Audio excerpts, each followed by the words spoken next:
conselheiro, doutor Edilberto, para iniciar sua palestra.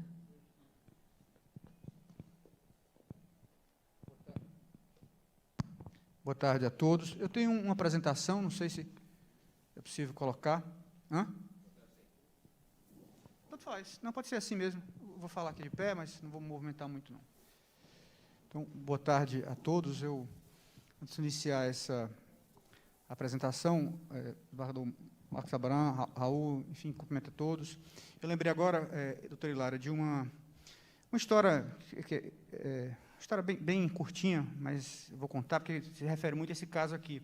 Nos anos 40, o grande poeta chileno, Pablo Neruda, esteve no Brasil e foi recebido pelos intelectuais do Rio de Janeiro e tal. Estava lá Carlos Drummond de Andrade, Vinícius de Moraes, Fernando Sabino, enfim, todos muito animados, empolgados com ele, foram pegar no aeroporto, depois levaram para almoçar, depois levaram para um café, e aquele papo, e era muito, cada um dizia uma poesia, outro dizia outra e tal. Quando era 6 horas da tarde, o Carlos Drummond de Andrade já estava exausto. E tinha começado 8 horas da manhã que eles tinham pego o Pablo Neruda no aeroporto. E ele disse, gente, até poesia cansa.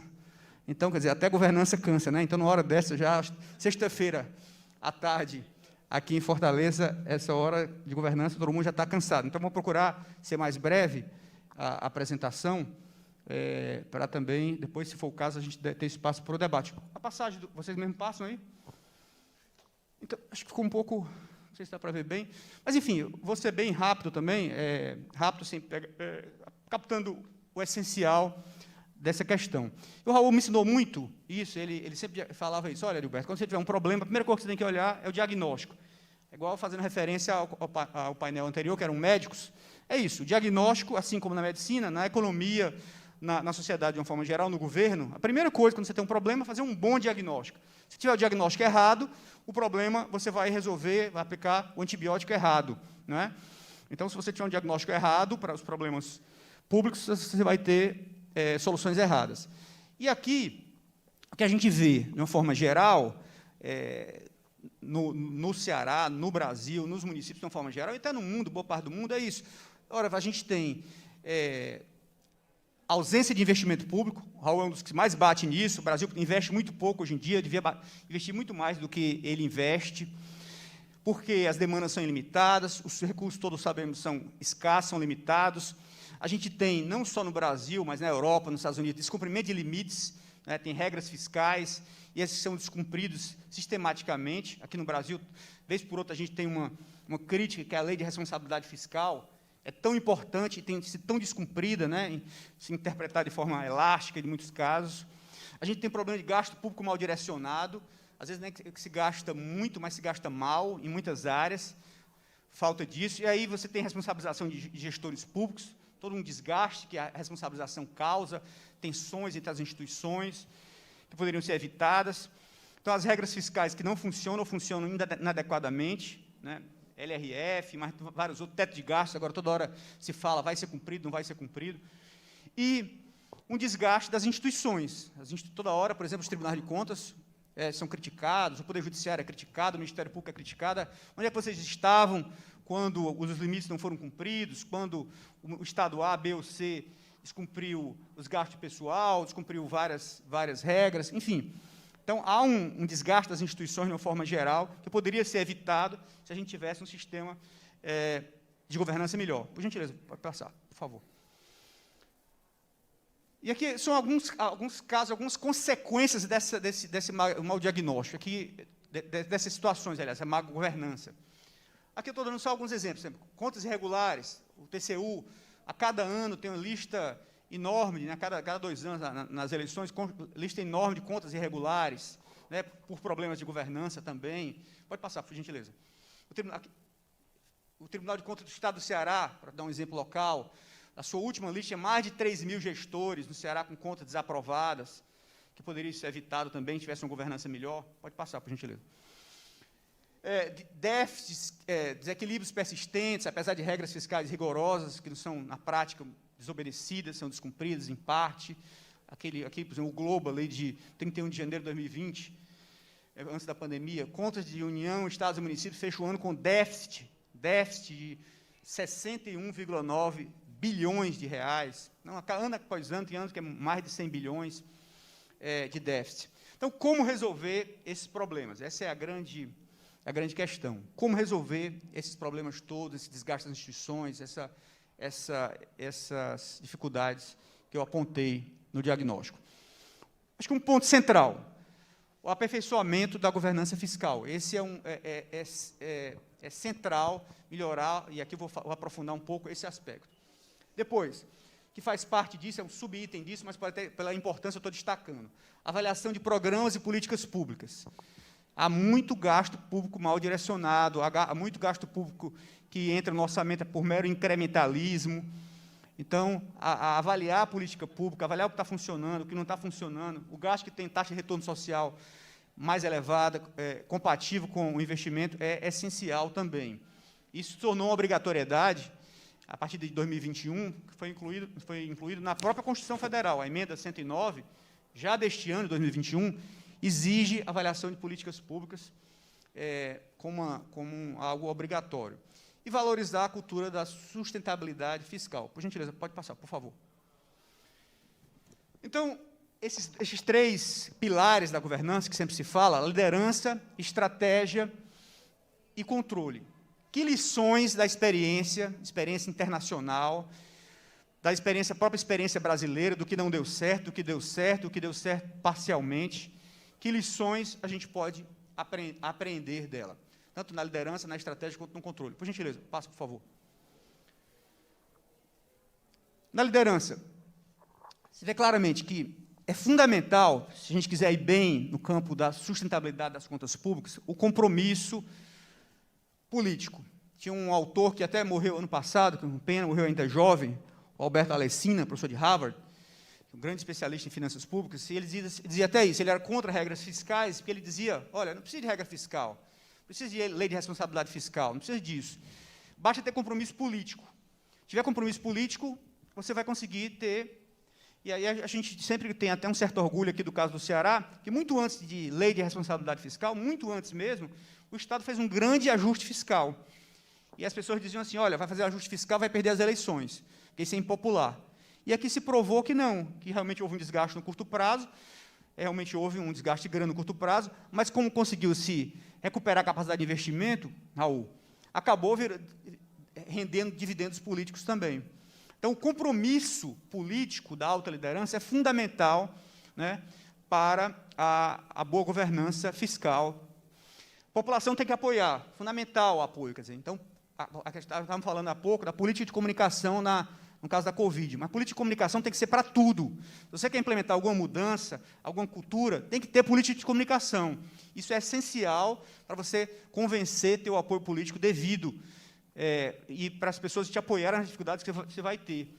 E é interessante isso, porque reforma, igual eu gosto de dar sempre esse exemplo de reforma quando a gente vai reformar a casa da gente, o apartamento da gente.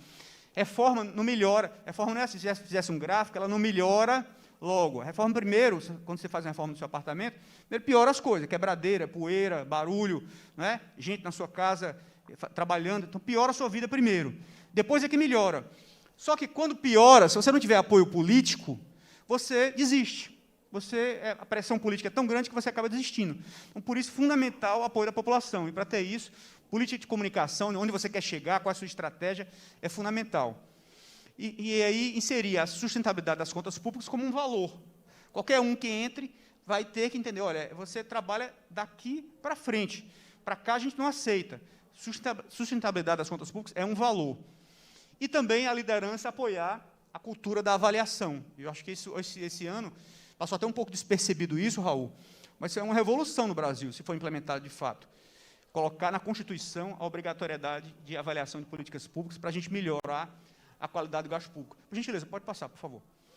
Então, liderança, eu falei. Estratégia. Como ficou ruim aqui na prática, né? A luz aqui. Mas as regras fiscais que a gente aprendeu na experiência internacional. Regras fiscais devem ser flexíveis e adaptáveis. Não adianta, gente, regra fiscal muito rígida, quando você tem um limite que é muito duro, muito rígido, acaba sendo desobedecida. A regra tem que ter flexibilidade. Houve um choque. Por exemplo, a pandemia é um grande exemplo. Estava conversando agora com o Raul, há pouco aqui, com o desembargador Marcos. Pandemia, um grande choque. Se a lei de responsabilidade fiscal e as demais regras fiscais brasileiras não tivessem capacidade de adaptação, flexibilidade, para mudar, para se adaptar a esse novo quadro, elas seriam ignoradas solenemente.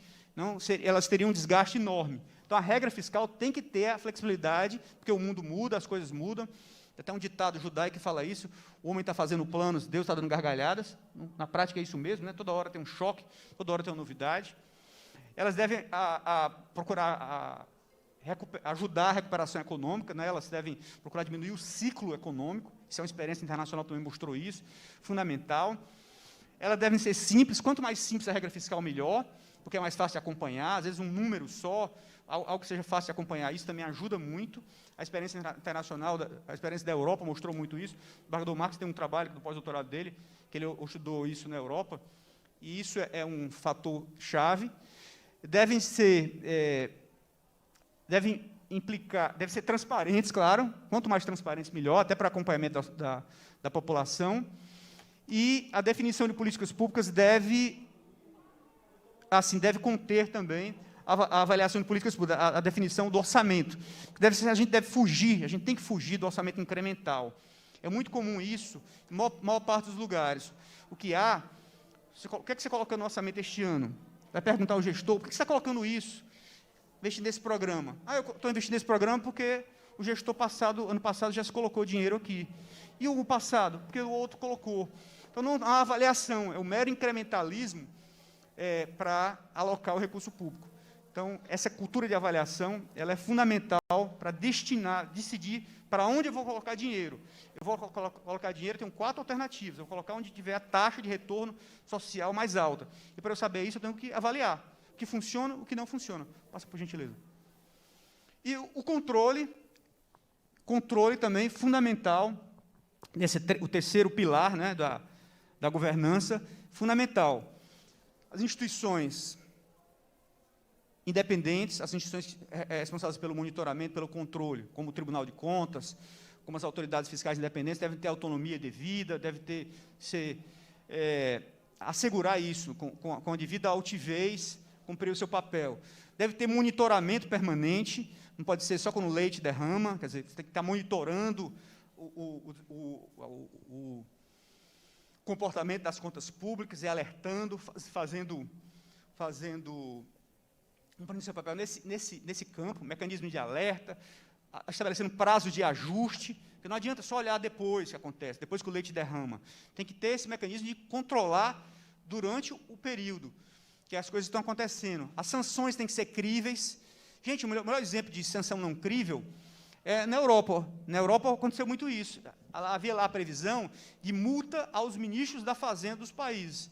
E aí, quando foi o ministro da Grécia, multaram. Quando foi o de Portugal, multaram. Quando for da Alemanha, quando for da França, os caras, não, espera aí. Né? Então, a sanção tem que ser crível. Você realmente tem que ser capaz de cumprir aquela sanção que está prevista. E o controle social é fundamental também, no controle de uma forma geral. O controle social é fundamental. Apoio da população, transparência radical, enfim, os vários mecanismos de envolver a sociedade de uma forma geral é muito importante também. Por gentileza. E as perspectivas, só para a gente concluir, já pelo adiantado da hora. O que é que está se discutindo no mundo hoje, gente? O que é mais avançado hoje, que é a grande novidade está se discutindo no mundo mais avançado nesse campo de governança fiscal? Foco nas sanções reputacionais. Muito importante isso. Se a gente olhar, por exemplo, o papel que a autoridade fiscal independente, a instituição fiscal independente tem tido no Brasil, tem em vários lugares do mundo, eles não aplicam nenhuma multa, ninguém fica com conta irregular. Basicamente, lá é sanção reputacional, ou seja, eles fazem relatório, fazem previsões e divulgam com o máximo de energia os seus resultados, os seus alertas. Né? É o foco na sanção reputacional. Retira as sanções pecuniárias, outras sanções de outra natureza, não. Mas um foco muito grande tem sido dado nisso, na sanção reputacional. Se nota que dá um resultado até melhor, é muito mais crível do que a sanção de outra natureza. A transparência adquiriu um patamar ainda mais relevante, a transparência radical, exatamente por isso, porque você está preocupado com a reputação, você quer o apoio da população, tem que ter uma política de comunicação, a transparência é fundamental. Também no mundo tem surgido essas novas instituições, as instituições tradicionais não davam conta, surgiram novas instituições, no Brasil surgiu a instituição fiscal independente, mas em vários lugares também surgiram essas instituições. E a maior relevância para a avaliação de políticas públicas na agenda internacional e no Brasil, exatamente porque eu vou definir onde eu vou colocar dinheiro naquilo que tiver taxa de retorno social mais alta. E eu sei se a taxa de retorno social é mais alta ou mais baixa, se funciona ou não funciona, se eu avaliar. Se eu não avaliar, como é que eu vou ter essa informação? Por isso é que no Brasil, acompanhando a agenda internacional, se colocou na própria Constituição, este ano, essa exigência. Dentro dessa linha. Então, essas são as perspectivas de governança fiscal no mundo. Era isso que eu queria falar para vocês, já apreciei um pouco pelo adiantado da hora. Obrigado pela paciência. Boa noite.